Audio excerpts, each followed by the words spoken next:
Alhamdulillah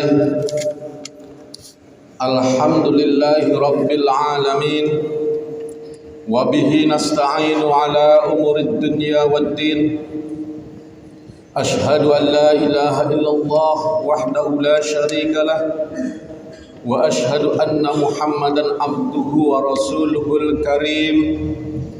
Wassalatu wassalamu ala sayyidina Muhammadin wa ala alihi wa sahbihi ajma'in, amma ba'd. Faya ayyuhal muslimun, usikum wa iyaya bitaqwallah faqad fazal muttaqun. Wasma'u ma qala Allah ta'ala fil Qur'anil Karim. A'udzu billahi minasy syaithanir rajim.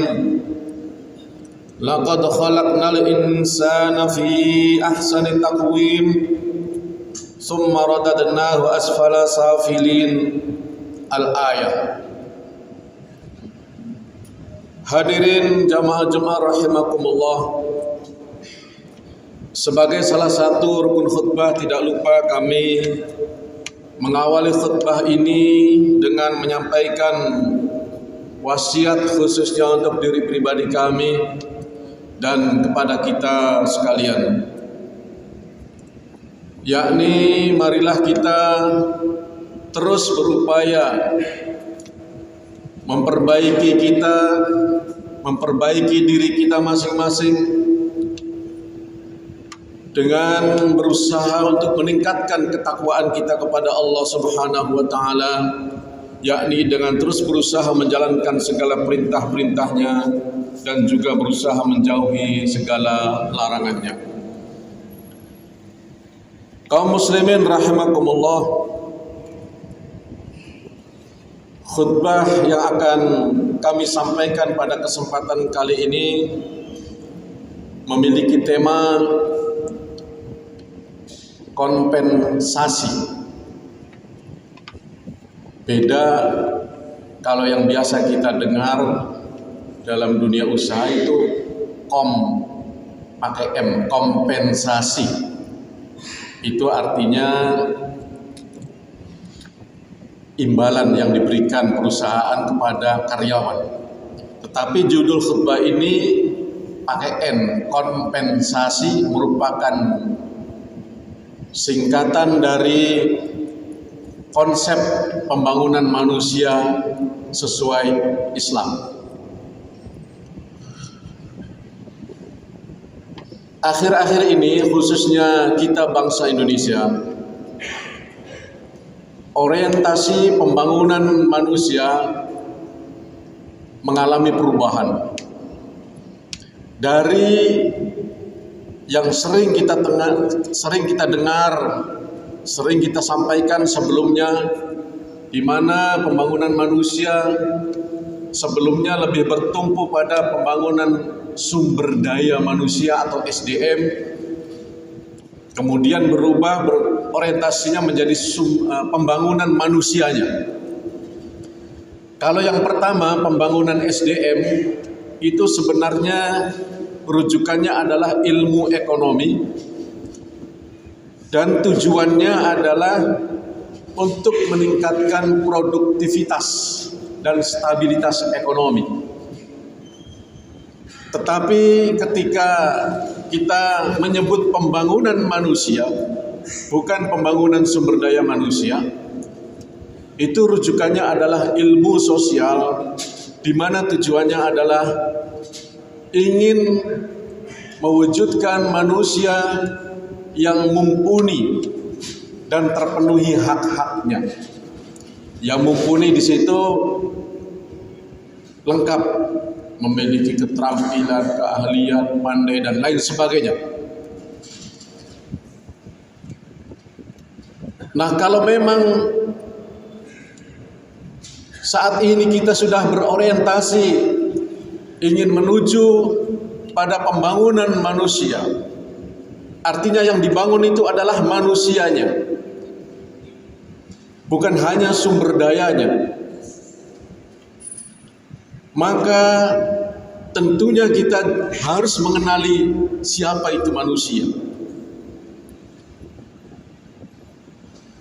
Manusia adalah kita semua, dan yang perlu kita pahami, perlu kita ingat adalah bahwa diri kita sebagai manusia ini secara umum, secara garis besar terdiri dari dua unsur utama, yaitu unsur fisik dan non-fisik. Unsur fisik adalah jasad kita, tubuh kita ini. Dan yang non-fisik adalah hal-hal yang abstrak yang ada di dalam diri kita. Rasulullah SAW pernah menyampaikan salah satu hadisnya yang diriwayatkan oleh muttafaqun alaih. Kata Nabi, ala inna fil jasadi mudghah idza saluhat saluhal jasadu kulluh wa idza fasadat fasadal jasadu kulluh ala wahyal qalb. Artinya, ingatlah bahwa di dalam setiap jasad manusia ada mudghah, ada segumpal daging. Ketika segumpal daging itu saluhat baik, maka baiklah seluruh jasad kita. Dan ketika segumpal daging itu rusak, maka rusaklah seluruh jasad kita. Ala wahyal qalbu. Dan ingatlah segumpal daging itu adalah qalbu. Imam Ghazali menafsirkan qalbu ini dengan dua pendekatan. Pendekatan fisik dan non-fisik. Pendekatan fisik di sini, menurut Imam Ghazali, yang dimaksud qalbu itu adalah satu organ tubuh yang apabila organ tubuh itu rusak, maka rusaklah yang lain, yakni jantung. Ya, makanya jantung itu pusat kehidupan. Makanya menjaga kesehatan jantung itu sangat penting. Ya, menurut ahli kesehatan tentu saja. Karena ia menjadi pusat kehidupan. Tetapi pengertian yang kedua adalah pengertian yang non-fisik, yakni yang dimaksud qalbu menurut Al-Ghazali juga adalah sesuatu yang abstrak. Nah, kalau kita kaji, kita hayati, sesuatu yang abstrak inilah yang memang tidak kelihatan, tetapi ia punya pengaruh besar, pengaruh yang luar biasa terhadap diri kita sebagai manusia. Sebagian ahli menggali bahwa yang abstrak ini setidaknya katanya ada 3 hal. Yang pertama, yang berkaitan atau berhubungan dengan IQ kita, otak dan pemikiran kita. Kalau otaknya fisik, berbentuk benda, organ tubuh, tetapi fungsi dari otaknya itu yang non fisik, pemikirannya, kecerdasannya. Kemudian yang kedua adalah yang berkaitan dengan emosi, perasaan kita. Kalau ahli psikologi menyebut ada emosi primer dan emosi sekunder. Yang primer itu emosi dasar seperti sedih, gembira, takut. Dan kalau yang emosi sekunder itu turunan dari emosi primer. Seperti kita merasa sedih, sakit hati gara-gara misalnya naudzubillah ya, tetangga beli mobil baru, langsung muncul iri hati. Nah, itu emosi-emosi sekunder. Dan yang ketiga, konsep abstrak al-qalbu manusia adalah yang berkaitan dengan spiritual. Maka ketika kita berbicara pembangunan manusia, seharusnya seluruh hal yang ada di dalam diri manusia ini harus kita perhatikan. Baik fisiknya, oke, membangun fisik manusia, kita perhatikan kesehatan manusianya. Maka banyaklah rumah sakit didirikan di mana-mana, puskesmas didirikan di mana-mana untuk melihat, mengontrol kesehatan manusia agar manusia bisa memiliki fisik yang sehat, fisik yang normal. Tetapi ingat, kadangkala juga fisiknya sehat, fisiknya normal, tapi ulahnya kadang juga membuat kacau orang lain. Karena misalnya ia pintar otaknya, tetapi kepintarannya tidak digunakan untuk kemaslahatan. Pintar otaknya, bagus fisiknya, sehat tubuhnya, tetapi tidak mampu memanage emosinya, sehingga dia temperamental dan nafsunya begitu luar biasa, kadang-kadang menyakiti orang lain, melakukan kezoliman. Sehat tubuhnya, kemudian pintar otaknya, emosinya stabil, dia tenang, dia mampu melihat situasi yang ada, tetapi spiritualnya lemah, dia bisa resah karena tidak mengenal Tuhannya. Hadirin kaum muslimin rahimakumullah, maka seharusnya sebaiknya ketika kita berbicara untuk membangun manusia, tentunya tidak boleh mengabaikan salah satunya, tetapi semua unsur itu benar-benar kita bangun, benar-benar kita usahakan agar menjadi lebih baik. The founding father kita, pendiri bangsa kita, salah satunya adalah W.R. Supratman yang menciptakan lagu Indonesia Raya, juga mengingatkan ketika kita upacara kita selalu menyanyikannya bersama-sama. Ada satu syair, bangunlah jiwanya, bangunlah badannya untuk Indonesia Raya. Artinya pembangunan fisik dan non fisik itu sama pentingnya. Bahkan kalau kita merujuk kepada lagu itu, lebih mendahulukan jiwanya baru badannya. Ya, ini sudah banyak terjadi ketika dia sehat, mohon maaf, naudzubillah min dzalik, misalnya badannya sehat tetapi kelakuannya menjadi penjahat, kelakuannya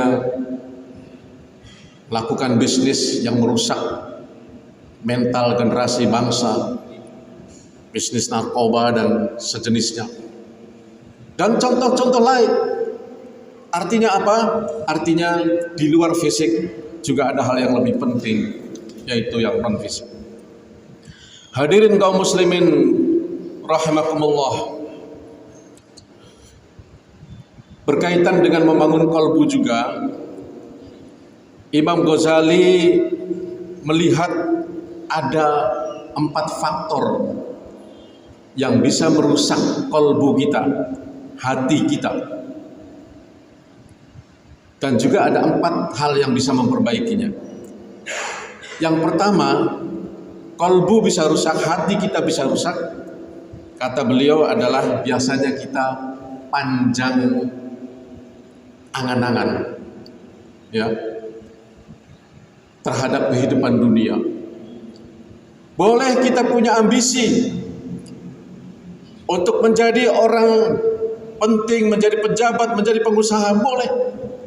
Tetapi ahli bahasa hati-hati, jangan sampai ambisius. Kalau ambisi itu cita-cita, keinginan kita. Tetapi ketika ambisius, naudzubillah, kadang-kadang demi ambisi kita kemudian kita menghalalkan segala cara. Pengen hidup lebih lama, pengen berkuasa lebih lama, lupa dengan kematian. Kemudian yang kedua, kata Imam Ghazali, adalah iri hati. Ini juga bahaya, bisa merusak hati kita. Ya, biarkan orang lain. Sebagai seorang beriman, kita sudah yakin bahwa rizki kita ini masing-masing sudah diatur oleh Allah. Sejak kita dalam kandungan sudah dekat birizkihi, dicatat rizkinya. Jadi kita tidak perlu sakit hati, karena sakit hati itu namanya juga sakit, tidak enak. Yang ketiga, tergesa-gesa dalam beribadah. Yang keempat, ada setitik kesombongan di dalam hati kita. Nah, maka agar hati kita, kalbu kita tidak punya penyakit, tidak rusak, kata Imam Ghazali, maka yang pertama, supaya tidak panjang angan-angan, bersikaplah zuhud terhadap dunia. Zuhud itu kita boleh kaya, tetapi kita bisa memanfaatkan kekayaan ini untuk kemaslahatan, untuk kebaikan. Bukan kita kaya kemudian untuk kesenangan pribadi yang bersifat nafsu. Kalau saya bisa kaya, saya bisa pesta pora. Kalau saya bisa kaya, saya bisa pamer harta saya. Itu adalah ambisi-ambisi yang hanya menyenangkan pribadi. Tetapi kata Imam Ghazali, sebaiknya kalau saya kaya, saya mau bantu fakir miskin. Kalau saya kaya, saya mau bantu pondok pesantren, masjid, jembatan, dan lain sebagainya. Jadi sikap kita itu tidak berlebihan dalam mencintai dunia, justru memberikan kemanfaatan pada orang lain harta yang kita miliki itu. Yang kedua adalah bersikap ihsan baik terhadap sesama manusia. Berikutnya, tenang dalam beribadah dan melakukan kegiatan atau urusan-urusan lain. Jangan tergesa-gesa, jangan terburu-buru. Dan yang terakhir, kata Imam Ghazali, adalah rendah hati. Jangan biarkan ada kesombongan di dalam diri kita. Hadirin kaum muslimin rahimakumullah. Kesimpulannya, konsep pembangunan manusia sesuai ajaran Islam ini atau konsepsi ini adalah bagaimana kita membangun manusia agar fisiknya sehat, normal, juga memiliki kecerdasan EQ, emosi dan spiritual yang baik. Dan menutup khutbah ini, ayat yang saya sampaikan di awal terdapat dalam surat At-Tin dalam Al-Quran. Kata Allah, laqad khalaqnal insana fi ahsani taqwim.